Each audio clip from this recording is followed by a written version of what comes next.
This episode of An Abundance of Naught is brought to you by Amazon.com. Amazon affiliated with us. We're very happy about it. Please go to anabundanceofnaught.com, click on the Amazon banner, and do all your shopping as normal. Bookmark for ease of use. We appreciate it. And TLDRgamer.com. When you don't have a whole lot of time to read the gaming news and just want the brief excerpts, visit TLDRgamer.com for the core info. Thank you to them for the hosting and bandwidth for our podcast. Enjoy the show. We here at Abundance of Naught do appreciate you listening in and would also appreciate you sharing us with your friends via the Stitcher Radio app and also iTunes. Don't forget to follow us on Twitter and join us at Facebook. Thank you. Hello and welcome into An Abundance of Naught, February 26th. We're trying to stay true to our Wednesday schedule. Garrett here with Brad and Wade. Hello. Hello. Wade's clearly happy to be alive. It's a wonderful day in the neighborhood. I am noticing my audio spikes are very low. I should probably sit a little closer to the microphone. Might help. Probably here too. Is this better? Oh, wow. Now you need to turn the gain down. How's it going? Not too bad. Well, that's And you? vague. Fantastic. I love working Monday and then not having to work Tuesday. But then it sucks going back to work on Wednesday. So, you know. It's like the week has 2 Mondays. It's kind of like that. Only the Monday is... The second week is short. It's awesome. True. I don't know. There's a certain appeal to a 3-day work week. Mm-hmm. Yes. Yes. Wade, what's up with you? How you doing? Not much. Oh, I was pretty much playing games most of the weekend. I was just asking how you were doing. I'm surviving, best the word. I'm surviving. A blessed life he leads. Yes. Against the world's best efforts. I haven't tried to kill you in a couple days. Like I said, the world's best efforts. I'm slightly offended. Actually, the world should be slightly offended. You're its best effort. Okay, so your constant badgering is not entertaining. You asked. How was your weekend, Brad? Anything fun, exciting, noteworthy? Noteworthy. Went out for a really nice dinner at the restaurant where I proposed to my wife. Was this an anniversary? No, another celebration. Oh. Okay. She had graduated college a fairly decent amount of time ago, and they just now got around to finally sending her diploma. So we were celebrating the receipt of the paper proof that she had graduated. Congratulations for validation.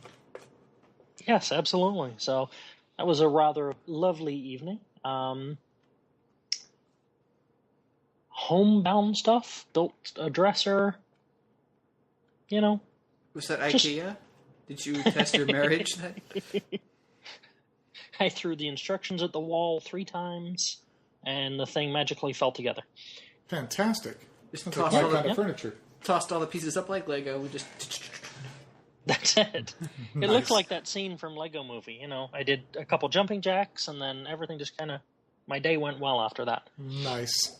Yep. Love when a plan comes together. Absolutely. And then Sunday we went out to... I don't know if you guys have anything similar there. We have an indoor... playground. Indoors. Yeah, we do. You have indoors there? I'm surprised. We're surprisingly civilized here in the West Coast. I know it's a shock. You know, with the no rain and everything, I didn't know that you needed indoors. That's a fair statement. This is true. But no, it's like an indoor playground. Is it like inflatable stuff? And They have a few inflatables and an arcade and. Okay, we got a few of the inflatable stuff around here. There's actually one right around the corner. Grace has gotten the ability to go to a few birthdays to some of them. Not too many that are really like all-inclusive, like an arcade or anything like that, but they're definitely a lot of like obstacle course type deals and and all those inflatable bounce house style contraptions. Oh, yeah, I remember when I twisted my ankle on one of them. That was fun. It's exciting. So we took the kids there with a couple of their friends. Awesome. Yep. Like a play date. Aww. Yeah. That's cute. What'd you do? Crickets. What did I do? Oh, Lord, where do we start? Saturday we went... Oh, yeah, this is supposed to be the first third of the podcast, right? First third of the podcast. Yeah, we better... I got to draw this out. Holy crap. Saturday we went and saw a movie. We'll get to that here in a minute. Speaking of, I should probably have notes for that, huh? Oops. Might be a good idea. No, I got it. We're good. That was Saturday afternoon, evening. Nothing too much noteworthy there aside from that. Sunday we took, my mom and I, we took her car, which she has a Subaru WRX, which is a blasty blast of a fun time. And we have discussed previously on... Yes, we have. So we joined a Subaru owners forum, which is free to join online on Saturday, and we saw that there was a meet and cruise down south at Palomar Mountain, which is not very well known to people outside, and even not really that well known to some locals here, but at the top of the mountain is an observatory, and the stars down there are amazing at night, but we did this in the morning. But it was a fun cruise. I finally was able to implement my GoPro camera to a whole new realm, really. And some of our other projects with the YouTube channel has given me some decent insight into video editing, and that was a lot of fun. So there's a video up on YouTube for the cruise, and that was a blast. That was really a lot of fun, and looking forward to the next one. There's actually one, kind of a meet and eat going on down south for us on this coming Sunday, which we may or may not go to that. So that could be a good time. Sunday afternoon, nothing happened. Yeah, that was exciting. Yeah, we didn't do much. Well, we got up and left the house at about 5:30 on Sunday morning because we had to meet up with the people. The website said 7, although we didn't leave the parking lot till 8:30, but it was about an hour or so away from us, so we had to be on the road pretty early. So we got back home and we're pretty exhausted. Although we did stop by a local Indian casino and wasted $25 at a craps table rather quickly. I'm not happy about it. Was that one bet or two? It was a couple dice rolls, but it's interesting out here with the casinos. California gaming law is that everything has to be a card game, aside from slot machines. Cards have to be in play one way or another. So I'm not sure how well you know the game of craps or not. Isn't that big oval table? You roll dice from one end to the other? Correct. Yeah. And 7. I don't know it well, but I've seen it. I know a little bit. It's really an entertaining gambling experience because everyone at the table is all on the same side. If you're rolling good numbers, everybody who's betting benefits. It's the population versus the house, and it's really a lot of fun. And you're not really making enemies unless you can't roll a dice to save your life. However, with California and it being card based, what they do is you roll 2 different colors of dice, so a red and a blue in this instance, and whatever card or whatever dice is higher, they, I believe, pull a deck of that color, or they just have a deck that they use. They put 2 cards onto colored rectangles on the playboard, and they flip that card over, and then the numbers that show up on the card, which are pictures of dice, are the active numbers as opposed to the dice themselves. So somehow this allows them to take the chance out of it, or the cards. I don't know. It's something with California gaming, and I think this is more of a loophole they were able to utilize than anything else. But they view games like poker and blackjack and other card games as a game of skill versus something that's a dice roll or a roulette table where it's a pure game of chance. But somehow combining the two allows them to get around that factor. So I see a couple dice rolls and I'm thinking I'm pretty good, and then the cards flip over, which I had no knowledge of this prior, and the cards read a 7, and that clears the table. It's like, oh, are you kidding me? So that happened about 2 or 3 times, and I was done. So like, surprise! pretty much sucked. And this is why I play video games. Yeah. It's like, gee, You just blow $17 every month. Don't even know where it goes.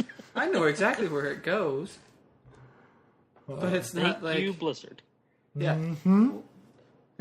I shoot something, it dies. It's not. Well, here's a 1 in 20 chance that there will be a headshot or a body shot or a knee shot. It's like, okay, right there, and that's a headshot.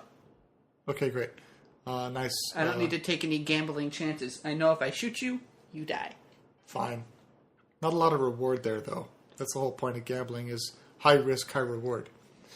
To each their own. Exactly. I don't gamble a lot, but I've done some casual poker nights, as you well know, when you were in town last, or not quite last. Was it last? Not last. No, not last. Time before last. Correct. Yeah, because last you were even too busy to attend the social gathering associated with your visit. Yes. Jerk. But to wrap up Thank you. You're welcome. Appreciate that. To wrap up my personal time, daughter had a school field trip whale watching yesterday, hence the day off work, and I took the GoPro to that as well. Video is soon to follow, but it was a very good turnout. A school of common dolphins, a gray whale traveling back north towards the Bering Sea, a bunch of sea lions, and a few kind of oddities. I guess they're starting to see kind of groupings of sea lions, which they said they haven't really seen in the past, and their population is undergoing a substantial explosion. And the problem with that is, with too many predators, you start to run out of prey, and the likelihood of the population reducing in the near future is high, as most of them will probably starve to death, which is sad. Yeah, not cool. But keep an eye on the YouTube channel. There will be a video to follow. It'll probably get posted Friday with that. So that was a lot of fun. If you like cars. So, yeah. No, the Cars video is up now. That's the Joyride. Okay. The whale watching video will be up on Friday. If you like cars and whales. It's not the same video. They're different videos. I never said you had to... You can pick and choose which one you want to watch. Yeah, I never said you had It's to watch not them at cars. the same time. It's not whale Like watching whales. with cars. Are you sure? No. Riding in cars with whales? Sounds like it should be a song. I'll get right on that. Mm-hmm. Wade, anything you want to share about your time away from your employer? Hearthstone is starting to get annoying. Do tell. Well, it's now gone into open beta, and there have been people who, I guess, just been studying the cards a bit too much.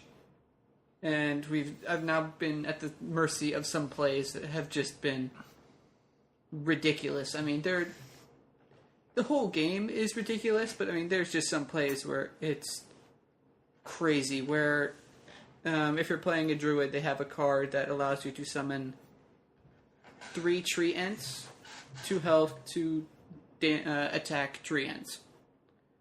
And they also have another card that gives your minions a death rattle. This is a ability that occurs on death, or activates on death, whatever you want to call it. This card gives them, once they die, another treant is summoned. Well, I had a pretty decent board on a particular match when I was just trying to get through some dailies, and the druid used both these cards, and quite frankly used an army of 2/2s to barrel down through every card I had on the board. And then proceededly to have a decent board himself with me having nothing. Or you have the hunter with the scavenging hyena, who buffs every time a beast dies. So the hyena, along with a card known as Unleash the Hound, which summons 1/1 hounds, equal to the number of how many minions are on your opponent's board. Okay, I'm going to stop you there because... Yeah, I figured I was going a bit too long on that. Yeah, you're explaining a lot of stuff that no one really understands. So it's annoying because people are utilizing loopholes in the design of the game, is what I'm getting. There's actually a bug I need to go talk to Blizzard about. Well, email them. But isn't that a common theme, though, amongst any card-based or card collection-based games, whether it's physical or virtual? Sooner or later, you start running into people with either more money than sense or a lot more time to find the really good cards. It's just or the abilities and the piggyback abilities to make them really significant. Yeah, I think it's just they have enough knowledge within the cards to know how to execute these loopholes. Yeah. You've been watching Eureka way too much. Yeah, yes, I have. Great series, but still.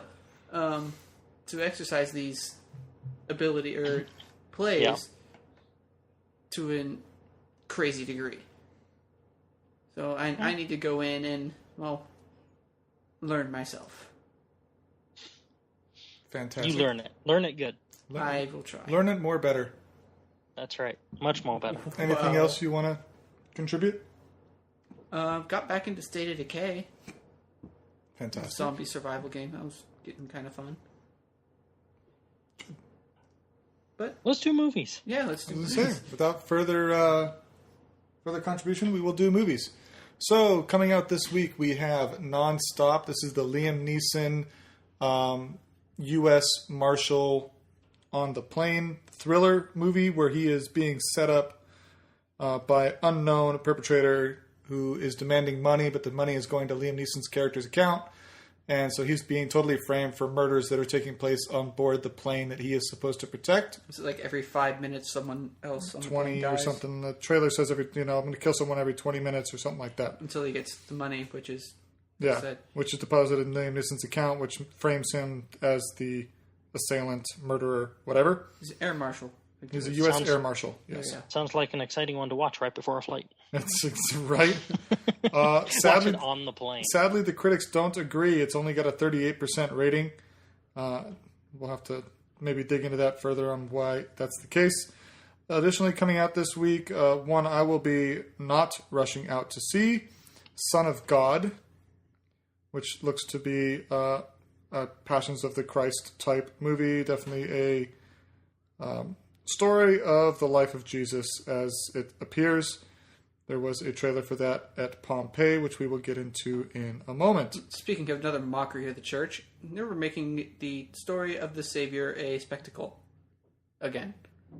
Well, you see, the church is trying to get as many people to believe in the faith one way or another, and they figure, let's throw millions of dollars at the movie industry and see if that works. Anyway. Because that works well. That persuades the hearts and minds of the population. In the box office, the Lego Movie pulls in additionally $31.3 million, bringing its total near the... Well, the app says 31.3 today, so it went down. It sounds like you need to adjust this. I may have to. Show notes don't comply, which they will later, but thanks for bringing that up, jerk. I try to do that silently. Jesus. So that brings its total accuracy, up to about $140 million in 3 weeks. 3 Days to Kill, which released last week, that pulled in $12.2 million. Pompeii, also from last week, pulled in $10.3. RoboCop finishing up the board at $9.8 million. Honorable mentions, we talked about the movie that came out last week, In Secret, which was the remake of the old, I believe it was film noir. That pulled in a measly $0.3 million. Although I have to say that is more than the movie Her pulled in after its opening weekend. So take that with the grain of salt. So speaking of movies, we went and saw Pompeii. This is again with our buddy Kit Harington. This, as of last week, did not have a critic rating. However, now it does. And that rating is 27%, which is actually down from Monday, which was closer to 30. However, Apparently none of them previewed it. I guess, yeah. However, I thought this movie was substantially better than RoboCop. It was also rated PG-13. The graphic CGI was great. The story was definitely interesting. I did watch a documentary of Pompeii prior to seeing it, so I went in with a little more knowledge than I normally would. But I thought it was entertaining. It was well done, and I recommend it. How well did it track with the documentary, or is it just entertaining? It's tough. I mean, I know to say. It's a movie. It's for entertainment, so I understand entertainment. Some liberties are taken with the story. But sure. How close was it? Well, according to the documentary, there was a 6-point something earthquake that happened about a week prior to the volcano erupting. Right. In the movie, they didn't go into that at all. They showed, little earthquakes, but those were all a day, 2 days before the earthquake or the eruption for movie's sake. Spoilers. So, yeah, spoiler: a volcano erupts and destroys the city. Ah, jeez, stop it, guys! You keep ruining it. I know, right? Should have said that earlier. I mean, really, the movie is focused on Kit Harington's role and his past and what he deals with entering Pompeii and love affair and whatnot. So there wasn't a whole lot of historical aspects to compare to, Okay. so to speak.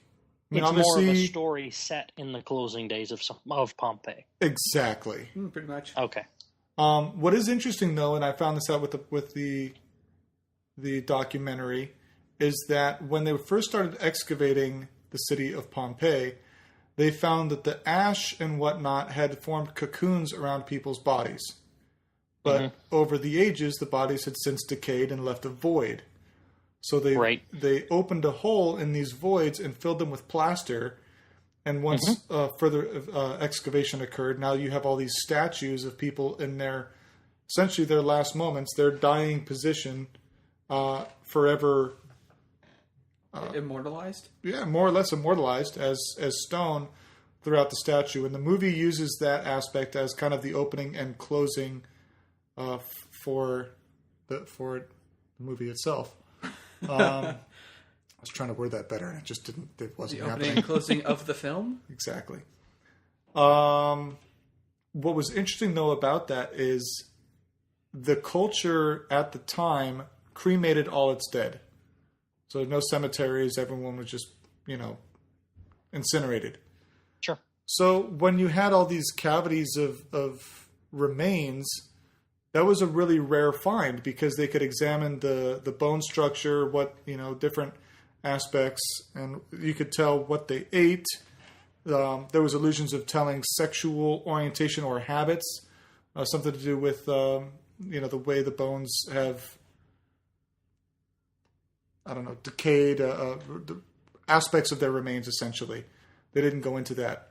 But it was kind of a blow to science knowing that they had the potential for knowing this information or learning it with today's scientific practices. And the plastering effect not only resealed the bones, but also contaminated any and all remains that were in those voids. Mm-hmm. So it was really interesting. But they went on in the documentary to talk about the slavery in Pompeii in that it wasn't a racial aspect. It was more or less an economic aspect, but slaves could earn their freedom. They could obtain wealth and could potentially die wealthier than the masters they served under. So that was really interesting. They talked about the aqueducts and the extreme aspects of the city and what they had, and talked about how the slaves and the poor ate just as nutritious meals as the wealthy. They may not have had as much of it, but their diets were extremely similar. So you didn't have starving people or whatever. Everyone ate. Seemingly, according to the remains they did find and were able to examine, they did all eat fairly well. So it was really interesting. If you look at their entertainment was gladiator fights, you don't want weak gladiators.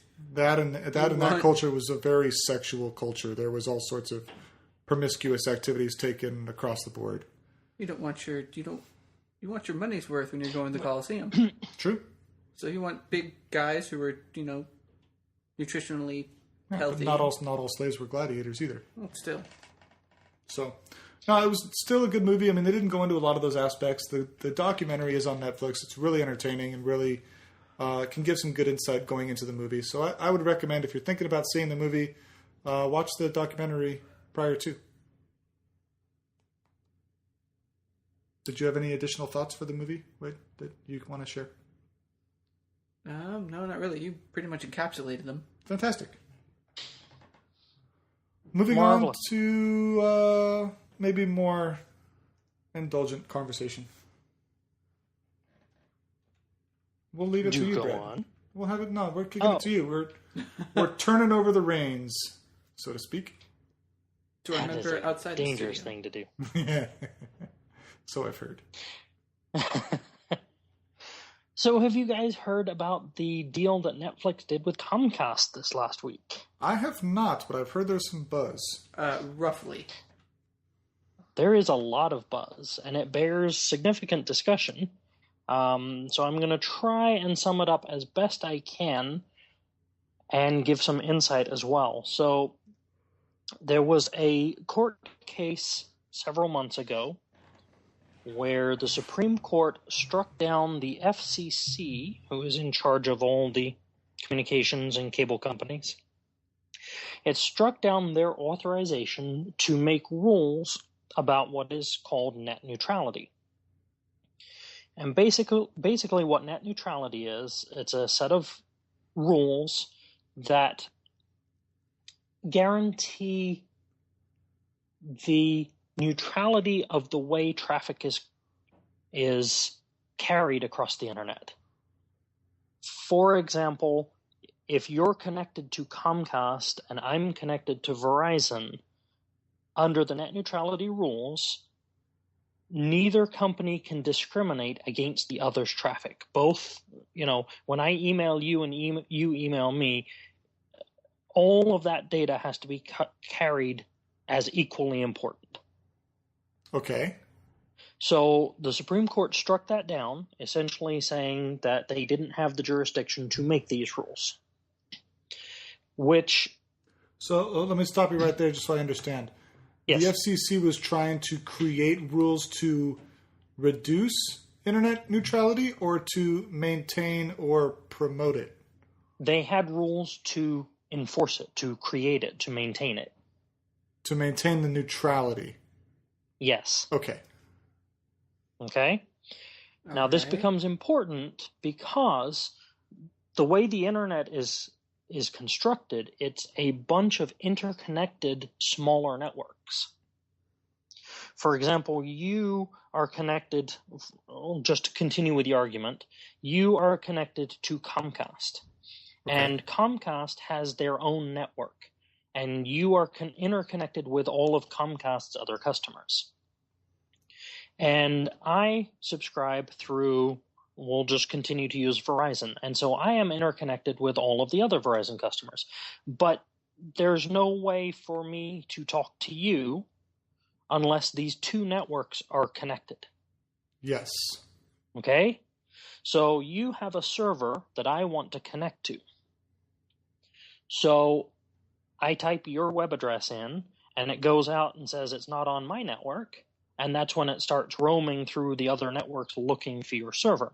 Well, the net neutrality rules state that none of the internet providers can discriminate against the traffic because it's not from their network.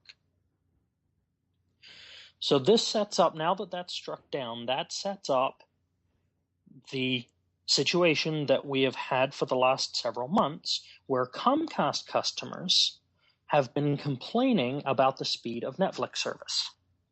And there have been several researchers do measured tests where they could measure the speed of Netflix traffic, and it was significantly slower than it could have been. Alluding to Comcast reducing the bandwidth for Netflix for content? Netflix traffic, yes. Interesting. Now, why would they want to do this? Yes. Well, Comcast has a competing product. Uh-huh. They have, I believe it's Xfinity does streaming service. Never heard of it. Never will. So the problem becomes there's a couple problems. First of all, cable companies are a carryover from the old telephone, the Bell system, where each carrier has a monopoly in its own market. For example, you being on Comcast couldn't get service from Charter if you wanted to, because only one carrier is allowed to service an area. Sure. Similar to cell phone, too, people don't realize is that some areas, when the contracts were made, AT&T may have a strong area or strong coverage in one area, and Verizon may not be allowed into that same coverage area. It may not be that way anymore, but it definitely was some years back where they had kind of their own pockets of focused coverage. They used to be regionalized. It's still true of the telephone system as well. So where this becomes a problem is now that the carriers, the people that provide the data transport, are also in content providing, right? Comcast doesn't just provide you with internet, it also provides you with video. Yes. And because they have a legalized monopoly, it sets up this opportunity for them to unfairly discriminate on traffic from their competitors. So what they're saying essentially is that if you're unsatisfied with the performance of Netflix using Comcast to connect, feel free to use this other service that we endorse and own, but don't pay attention to that part, to get your video content. Exactly. Why does it just sound like not enough advertising? Because, like Garrett and I said, we've never heard of their streaming service. It's like, just advertise. Part of that is because we don't necessarily have, I don't think Comcast really for us is available in our area. It doesn't mean we can't subscribe to this content. Like you said, just because they don't offer, because they're not an ISP to us, it is only for their subscribers. I believe it is only for their subscribers. So you have to have their cable service. Okay. So you're with me so far? Yes. Yep. So where this sets up is now that the net neutrality has been struck down, which the FCC is working on ways to try and reestablish that, looking at different ways that they can, within their mandate, not overstepping, reestablish those rules. However, at least for the moment, they are non-existent. So it sets up a scenario like we've had where Comcast is able to discriminate against the traffic from other services, Netflix. Now, the way that this was measured is some researchers started a Netflix stream over a Comcast connection, measured the data throughput. And then they started a stream over a VPN so that Comcast couldn't see what the content was. Okay. Normally, a VPN slows things down because you're encrypting and there's extra routing and there's overhead. And they saw Let me slow you down 1 second. Yes. Can you give a brief explanation of VPN and what VPN stands for and what not for maybe somebody who's not a computer engineer? Sure. VPN stands for Virtual Private Network. It's a way of connecting securely to another location from where you are.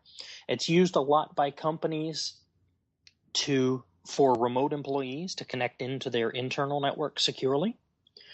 It's also used as a way of, in a sense, obscuring your location, because to the internet, you appear to be at whatever location the server is. For example, if I'm connecting in Texas to a VPN server in New York, then as far as the internet is concerned, I'm in New York because that's where my encryption ends.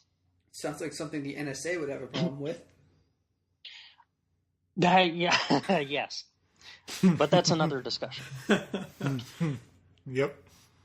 So, but normally, because of the encryption and the extra routing and everything, VPNs tend to slow down internet connections. Because you're essentially using the internet through a remote location.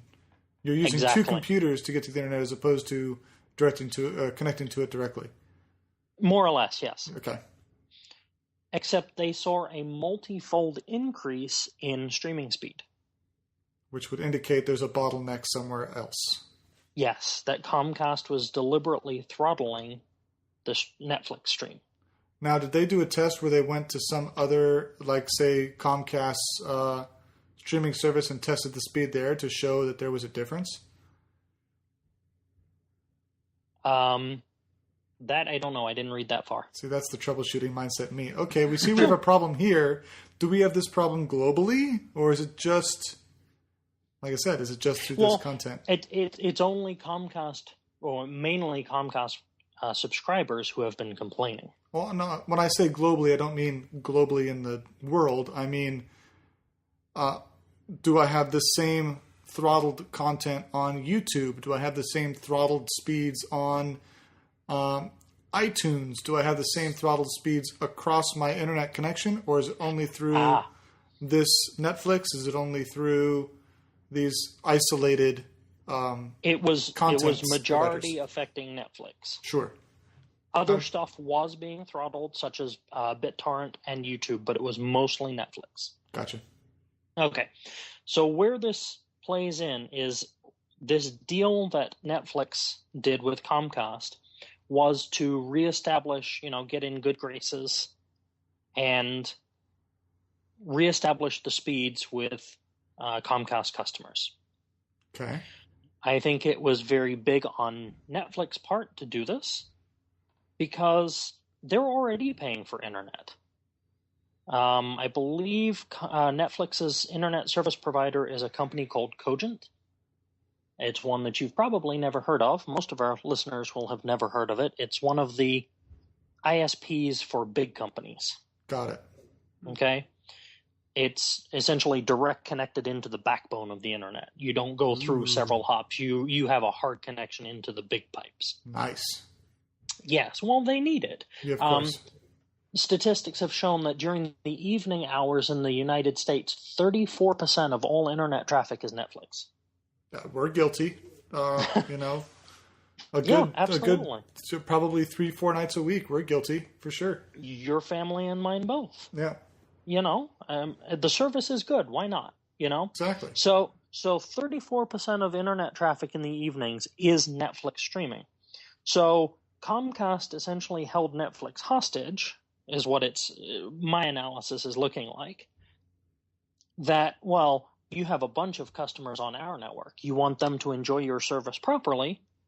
You need to fork over a little extra cash so that we, bump your service back up. Now this, in spite of the fact that Netflix is already paying what I imagine has got to be a hefty internet bill to Cogent. Correct. And you and I are paying fairly decent internet bills to our service providers. We are already paying our providers to carry this content. Everybody involved is already paying for their end of the pipe. In my mind, this is Comcast getting greedy because they can. Yeah, I'm kind of surprised that Comcast went to Netflix directly and said, hey, we're willing to allow your customers to use your service again if you pay us X, Y, and Z. I think that sounds like a discrimination lawsuit that should occur because of exactly what they're doing. What I find also interesting is that they don't offer a Netflix optimized package to their consumers. Mm-hmm. We understand that you have an issue with Netflix. If you want to have full access and whatever, feel free to purchase this internet package that offers X, Y, and Z speeds. And maybe it doesn't really change their speeds. It just doesn't throttle back the Netflix for that group of subscriber accounts. Well, here's the kicker. I guess where's the money at, really? Here's the kicker. So supposedly this argument is over what is called peering.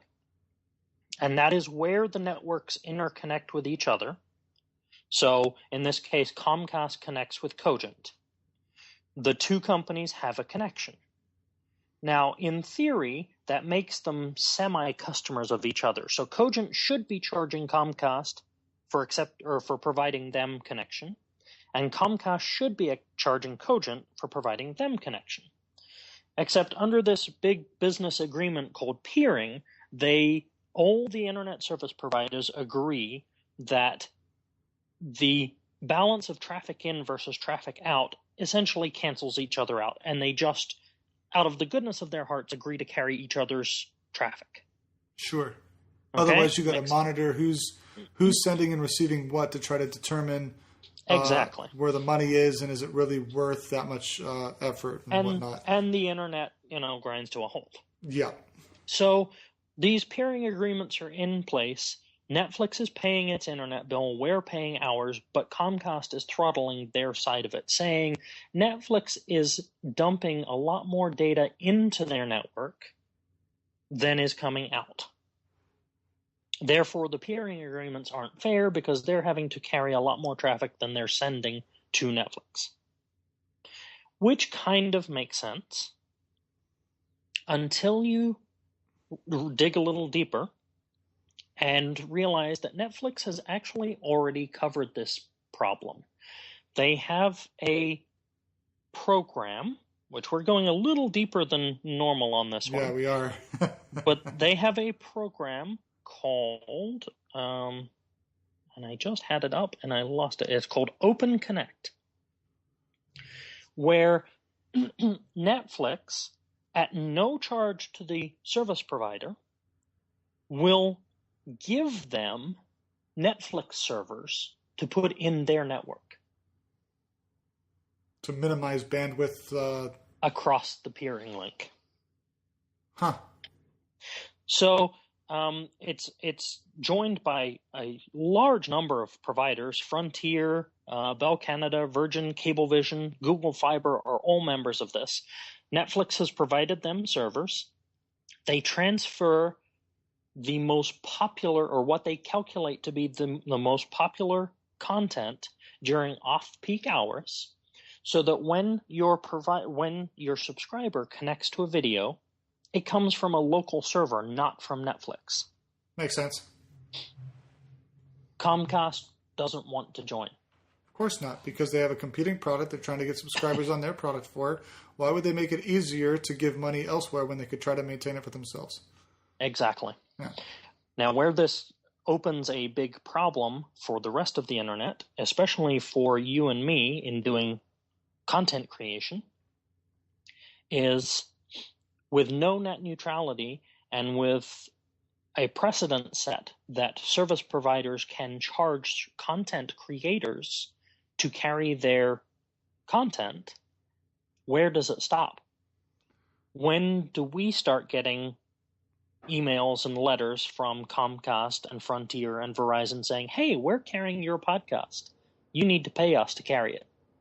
Now, here's a question, though. Does this go back to the content creators who are posting content? Or does it go to the publisher of the content, i.e. YouTube, WordPress, any of the hosting locations that are actually having the content up on the web? No, that's a good point. You are correct. It goes to the hosting locations. Now, in our case, that falls to two places. One of them is YouTube, in which case that's for them to deal with. Correct. Except there's always a knock-on effect. They're not going to pay for it out of their own pockets. Yeah. And the other one is we actually have our own server that hosts the podcast to be served. Correct.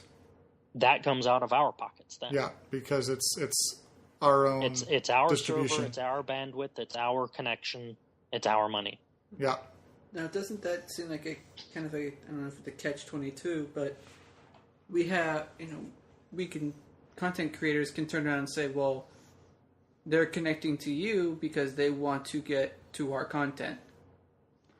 You're going to have a tough time selling that, because what you're trying to say is that if I don't provide the content, you won't have customers to buy your service. And you'd have to get all the content providers together to make that stance to say, look, there's only one reason why you have subscribers to your provider, or that you can provide to, and that's because people want to see content. If we, the content creators, don't create the content, you don't have customers to pay for your services. Now, we lose money because we don't have anyone viewing our content, but they lose money because they no longer have subscribers out there to do that. But you have to get a global shift in the mindset of in content providers to essentially bully over the service providers. Well, and if you flip the statistics on their head, 34% of all evening traffic is Netflix. Yeah. That means that 66% isn't. Agreed. So if Netflix is the problem and wants to strong-arm Comcast can go, well, yeah, but we'd still keep the majority of our subscribers because most of them aren't going to you anyway. Yeah, we still got 2/3. Yeah, exactly. As far as numbers go, that's an enormous amount of the internet. 34% is a huge number, but it's still not a majority. And although it would hurt, would it be enough? They, like I said, they can still go, but the majority isn't going there, so we're good. Agreed. So I understand why it happened, but I think it's a bad deal, and the sooner FCC can reestablish net neutrality. Well, it just as maybe a final point here, it sounds like Comcast being a small child and saying, I'm okay with making a deal provided the rock that I give you is the same size as the rock you give me with the same, same aspects and principles. Wait a minute, I have to give you a bigger rock, or I'm not getting the same thing in return? Wait a minute, hold on, I don't like this anymore. Yep. So, yeah, weird, childish, unprofessional, greedy, yeah, all of the above. Backdealing. But, Comcast scores poorly in most metrics, customer satisfaction, customer service, quality. So the problem goes back to the whole monopoly setup where you can only get internet from one provider. If they let competition in, the market forces would sort this out themselves. Oh, Comcast isn't giving me a good deal. I'll switch. Agreed. Well, fair enough. Let's put a nail in that coffin and move on. Yeah, little long-winded, little propeller hat tonight. Yeah. But, big story. Very good. Wade, why don't you jump in here with something? Yeah, still going with the internet because you kind of need internet to play the game that we're talking about, or will be talking about.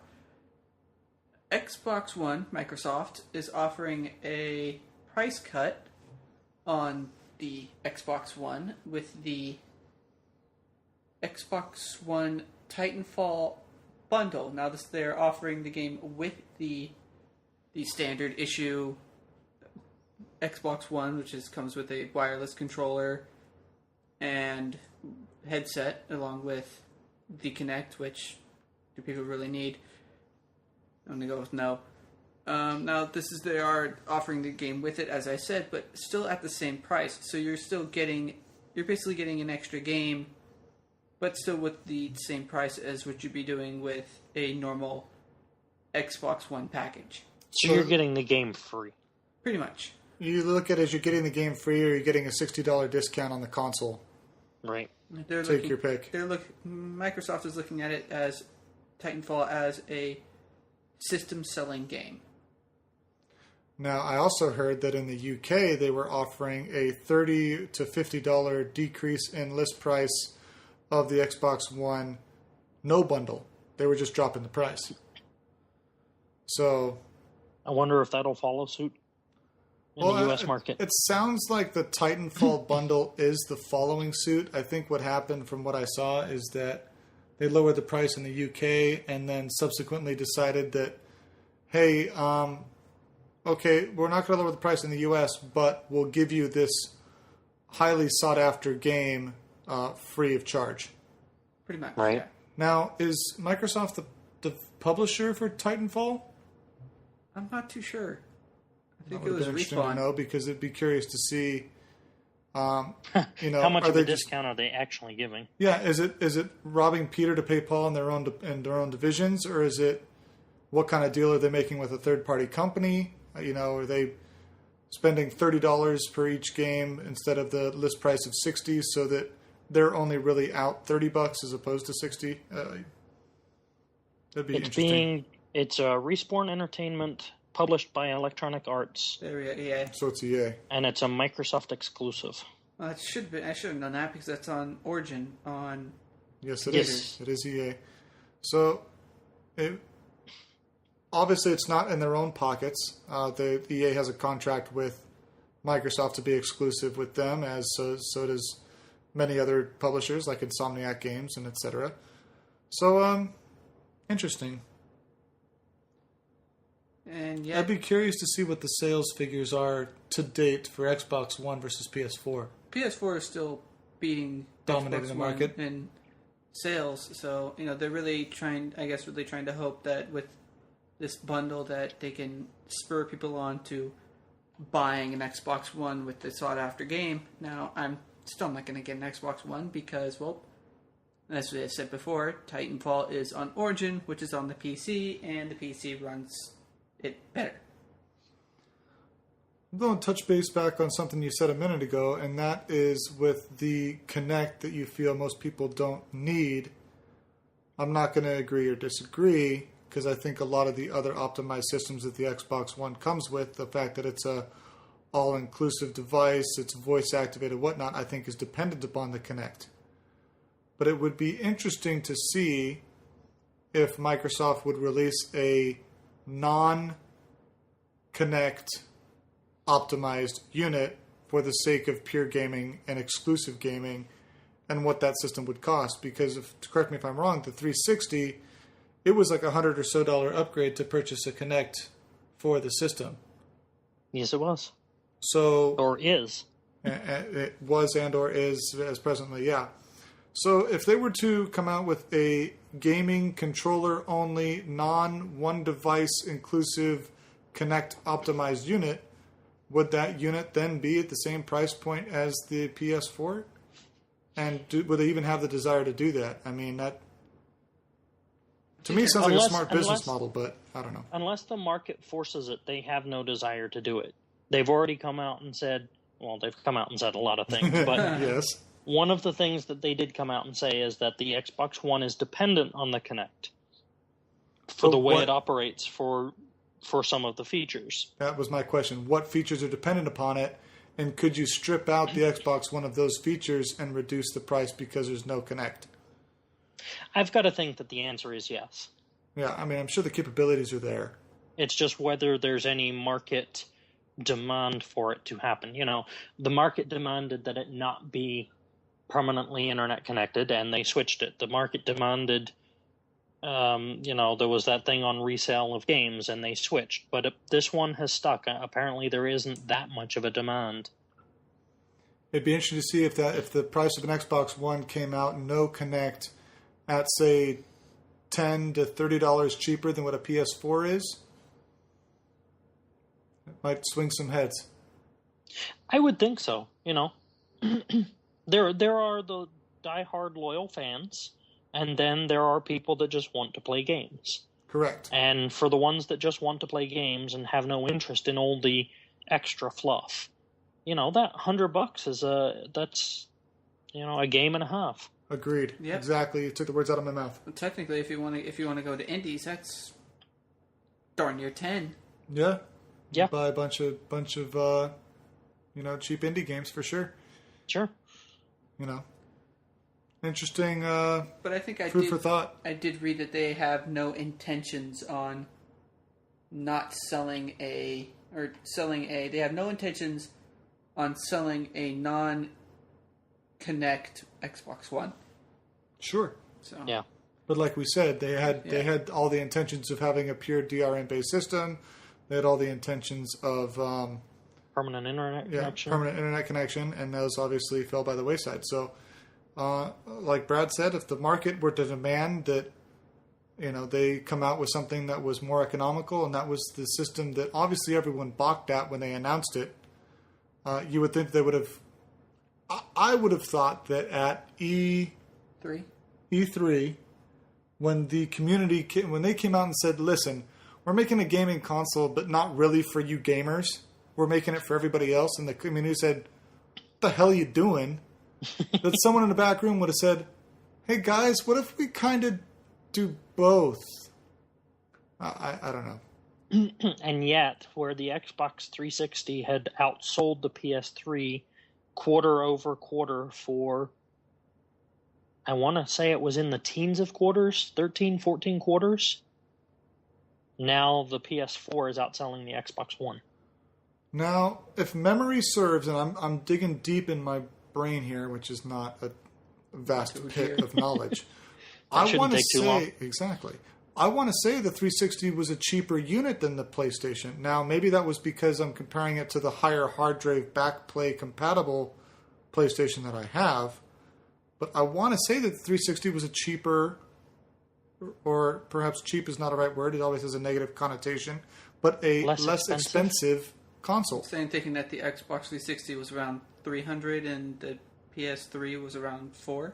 Yeah, I want to say something around those lines, and maybe that was just with the higher hard drive backplay compatible PS3. But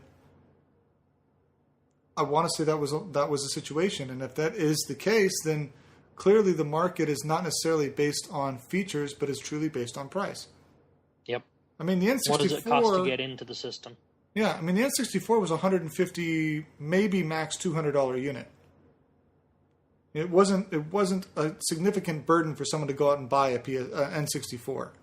Mm-hmm. Now you're starting to see these consoles that are computers, plain and simple, in the ridiculous range. And next generation consoles are going to be $1,000. I mean, yep. It's kind of scary, really. Getting back to the point, it's because I may think if it's that, how do I say this? People aren't really up in arms about not having or having Kinect on there because it's not something that's blocking them. Yeah, it's not a limitation. Yeah, it's okay. It's just a cost. I get this little black thing that I'm probably not going to use. Okay, yeah, sure, it cost me $100, but I still get the PS or the Xbox One, whatever. It's not monitoring my games. It's not blocking or need to go ping a server for authentication to use this particular software. No, that's a good point. For the other stuff, there was a very real hardship for certain demographics. For very this, true. It's just, it's an extra piece I don't need. Yeah, I totally agree with that statement. It's not a blocker, and that's why I think people aren't so up in arms about it. Yeah, they'll save up for another week and spend the extra $100 they don't need. Fair to say. What else do we have to cover today? I think we've covered some pretty big. Yeah, we've got some pretty topics. I mean, we're approaching that hour mark. There's not really a whole lot of room left in the episode for much more. So actually, I'm going to have some fun. You played The Last of Us, right? I did. I very much enjoyed it. How did you feel about the ending? What happened in the ending? I know. I'm sorry. This is kind of going a bit far back. Yeah, it's been a while since I've played. It was more than yesterday ago. It was definitely. I definitely slept a few times since then. Let me put it this way: so. I played all of Assassin's Creed Black Flag and Splinter Cell, part of Splinter Cell Blacklist, since I last played Last of Us. So it's been a while. Yeah, I don't recall the ending. Oh, okay. Well, because apparently it was in the interwebs that it was a pretty satisfying ending. Kind of coalesced all the loose ends pretty well. I think it gave a fair amount of closure. I mean, I don't recall having any significant questions following. So how do you feel about The Last of Us 2?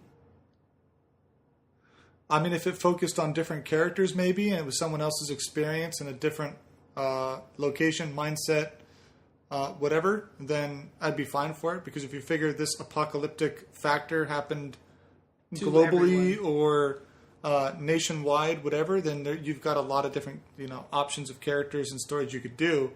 If they try to do a continuation of the one character, that would be a bad form. They could make references to, or maybe the story of so-and-so getting across, whatever, Little blurbs every as now little and then. blurbs of just callbacks to the first game that you don't necessarily need to play the first game to enjoy the second, but if you did, you would get more out of it.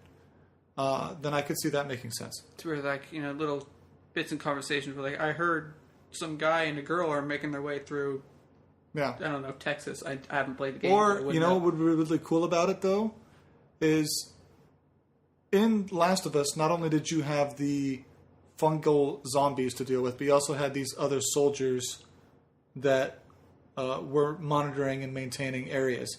If you got to play from that aspect of the game, you got to play as this organization, this military group that was maintaining order, so to speak, in the same area, that could be cool. It'd be kind of weird. It'd be like certain missions, like, all right, we're getting an infection hotspot in Sector 2B. It needs to be cleared out or whatever. Something. I mean, I've always liked the option of having a different perception on things. I like to say, is a phrase I heard a long time ago that I think holds true in all of life, and it's that there's always three sides to every story. There's one perception, the other perception, and the truth, which always seems to fall somewhere in the middle. So if you can have a game and then release another game that's a different perception on, even if it's the same events, to just kind of open the horizons and the mindset a little bit, I think that would be very entertaining. Actually, just got hit with an idea with the multiple sides of the story thing. There is you send one game out, you follow the protagonist, and then then they release a second game where they show the antagonist, but they show like the antagonist has like good reasons for what he's doing. If you go throughout history, there's no person who's incessantly evil. They may be doing evil acts, but their justification to them is righteous. As I say, the road to hell is paved on good intentions. Hitler was not trying to ruin the world. He was trying to make the world a better place in his perception of it. And for his people. And for the people that he deemed worthy and supported his cause. So from his perception, he was trying to pave the way to a better world. But to the rest of the world, that wasn't so kosher. I actually think that. Hey, Brad, do you still exist? I still exist. You've been quiet for a while. I don't have a voice in this argument. I haven't played the games you're speaking of, and yeah. Well, what do you think about the example I just gave, where you have a 2-game setup where we follow the protagonist in one and the antagonist in another? I think the marketing department would be thrilled. Right, yeah, right. Patent pending again. I mean, imagine a Game of Thrones style game where every character is a shade of gray. You don't have one, hero-esque role. You don't have one villainous role. Everyone's got their own agendas. Okay, but they've done that before and quite a while ago. As far back as Star Wars Knights of the Old Republic. What? What game? Star Wars Knights of the Old Republic. I'm not familiar with that one. So Didn't that crash and burn? We're talking probably a good 6 or 7 years ago here. Oh, okay. Oh, that's an old one. Yeah. Okay. It's an oldie to the point that the graphics are not bad, but getting there. Old enough that they've remade it for the iPad. Got it. Wow. I know where you're going with this. Yeah, I do know about this. You know the game I'm referencing, Wade. Yes. Your character is neither. It's not aligned with light side or dark side. You're neither good nor bad. You're a neutral character.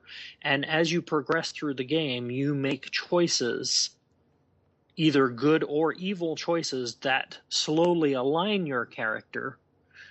To use the term that you used, through shades of gray. You can be really good, you can be really bad, or you can be kind of, questionable. Well, more recent than that, the Fable series, at least the first one, was totally focused on that. You had questing that as you played, if you went a certain decision, it would make you seen as a hero through the NPCs, or it would actually morph you into a demonic type view and people would shun you. Even more recently than that, the game Dishonored, if you played it a certain way, some in-game content would align with those actions. If you played stealth and humanely, the girl that you're trying to protect stays innocent. If you play to go out and just slaughter everybody you can and kill the foes for sake of not getting caught, then the girl you're trying to protect gets tainted and kind of affected by your negative actions, and she becomes kind of gothic and cynical, and the evil perceptions are warped by your actions. I've also heard that in following missions that there are actually more guards. I've heard that too, that you can make the game more difficult. But we're talking about games where your character's perception, in their perception, they're doing the right things, but doing the wrong actions to get to that end game. And if you had two separate games that mirrored similar storylines but took the two opposite perceptions of each other, I mean, or even DLC content, could be interesting. Sure. Anyway, we've crossed over the hour mark. I think we before we get too heavy-winded again, we should probably cut it there. We've had a couple good discussions. I like it. And that's going to do it for us on the 26th. So join us next week, and we'll figure out what the heck's going on then. A short blurb. I do believe Game of Thrones will be back. Was it 4/6? April 6th. So we've got still a whole another month or so out. And keep an eye on us for exclusive Game of Thrones commentary. I think that does it, guys. All right. Then Take care. keep on That's gaming. a wrap.